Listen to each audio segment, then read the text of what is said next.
കുട്ടികൾക്ക് ചുമയുണ്ടാകുന്നത് എന്തുകൊണ്ടാണ്? അപ്പോൾ 2 രീതിയിലാണ് ഇതിനെ നമ്മൾക്ക് മനസ്സിലാക്കാൻ വേണ്ടി ഞാനൊന്ന് പറയുന്നത്.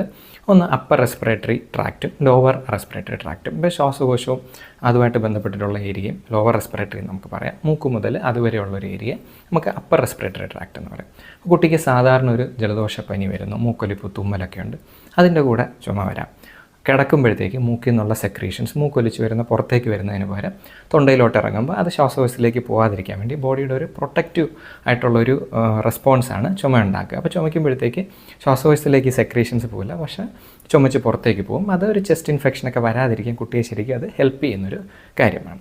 ഇനി ലോവർ റെസ്പിറേറ്ററി കോഫ് അല്ലെങ്കിൽ നമ്മൾ വെറ്റ് കോഫ് എന്നൊക്കെ പറയുന്ന ഒരു ടൈപ്പ് ചുമ സാധാരണ കാണുന്നത് ചെസ്റ്റ് ഇൻഫെക്ഷൻ, ചില കുട്ടികൾക്ക് അലർജി, ആസ്മ അല്ലെങ്കിൽ ചെറിയ വീസിങ്, ചെസ്റ്റ് കൺജഷനൊക്കെ ഉള്ള സമയത്ത് ശ്വാസകോശത്തിനകത്ത് നീർക്കെട്ട് ശ്വാസകോശത്തിൻ്റെ ട്യൂബ്സ് കുറച്ചൊന്ന് നാരോ ഒക്കെ ആകുമ്പോഴത്തേക്ക് കുട്ടിക്ക് നിർത്താതെയുള്ള ചുമ വരാം. അപ്പോൾ ഇതൊക്കെയാണ് നമ്മൾ സാധാരണ ചുമയായിട്ട് കാണുന്നത്, അല്ലെങ്കിൽ ചുമയുടെ കാരണങ്ങൾ.